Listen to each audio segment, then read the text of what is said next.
Om Tat Sat. Welcome to Gyan Bhakti. We are currently studying the holy scripture, Mysticism of Ramayana. Commentary is by my worshipful Guruji, Swami Jyotirbhayananji Maharaj, and narrated by myself, Swami Nikhilananda. In today's satsang, we are going to expand upon the story of Kakabhushundi. Kakabhushundi experiences the divine Maya. Kakabhushundi is a Chiranjeevi, or one who lives on through ages and ages, through one cycle of creation after another.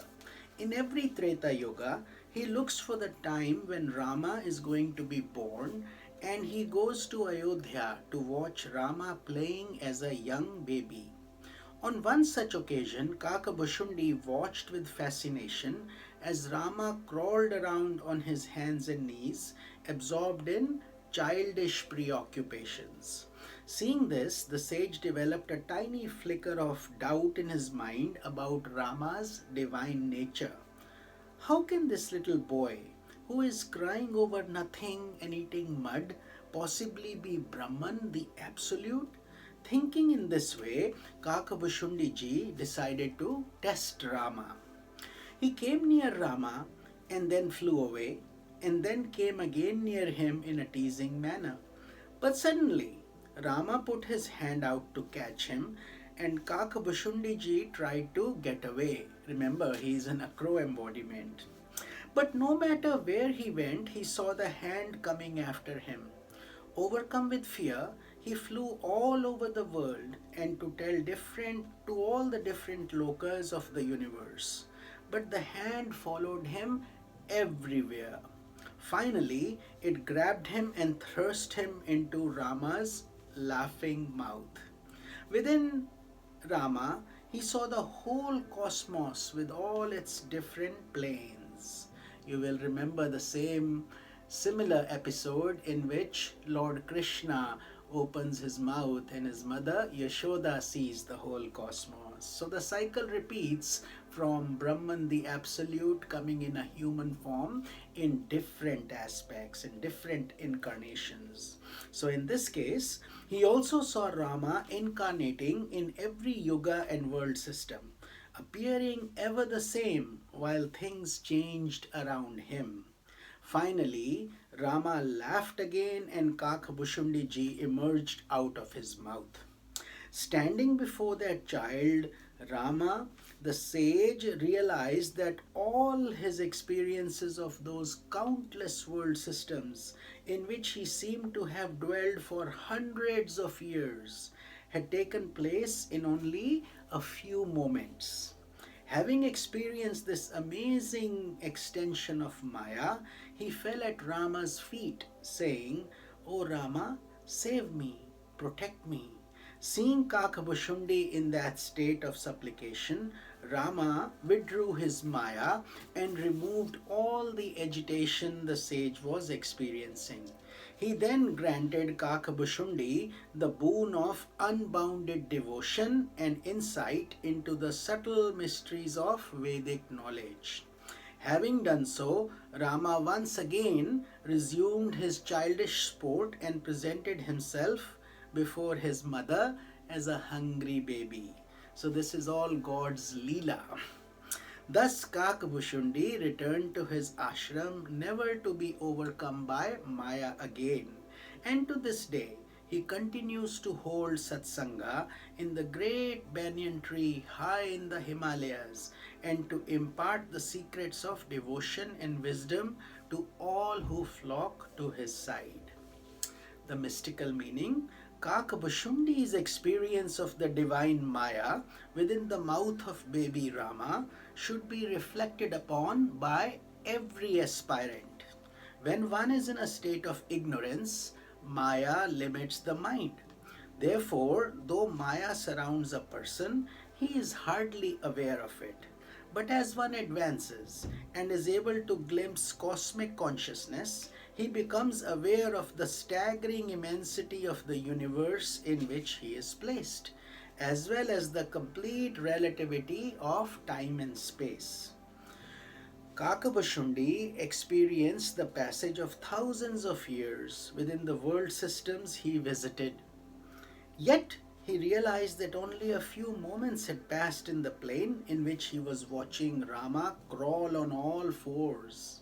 His experience is a reflection of the Vedantic teaching given in Yoga Vasishtha.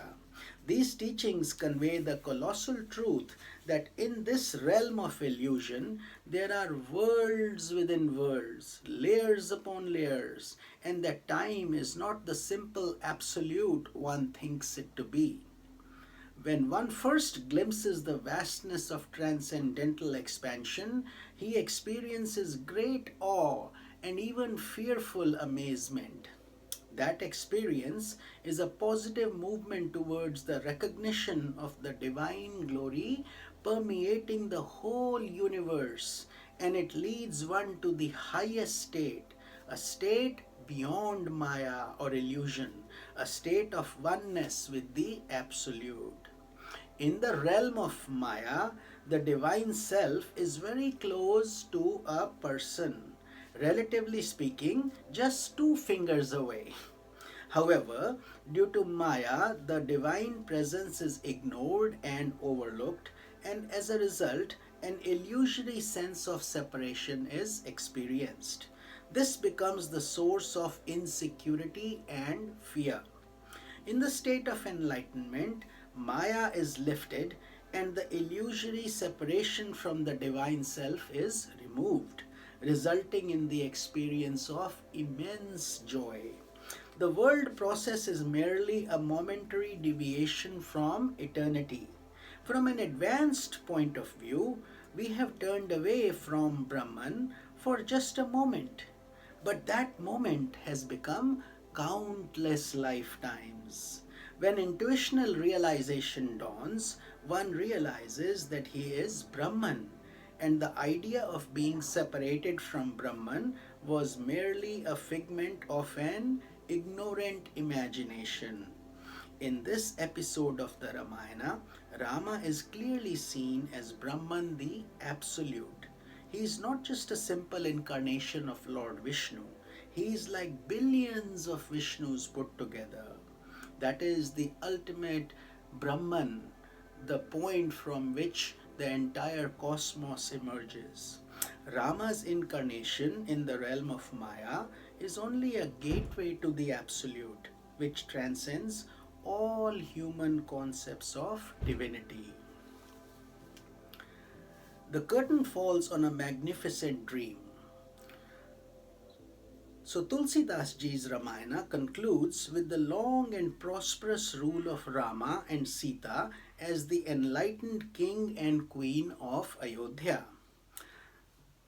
This ending leaves Rama and Sita, the citizens of the kingdom, and the reader in a state of untarnished devotional joy, of bhakti.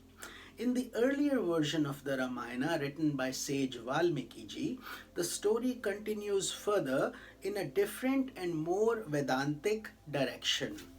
In Valmiki's Ramayana, Rama and Sita lived and ruled together happily for thousands of years. But then one day, Rama spies his spies that used to go at night to see how the kingdom was doing and if people were happy. They brought him the news that a certain washerman had made a remark implying that there was a shadow of doubt regarding the purity of Sita's character while she dwelled in Ravana's abode, and yet Rama took her back.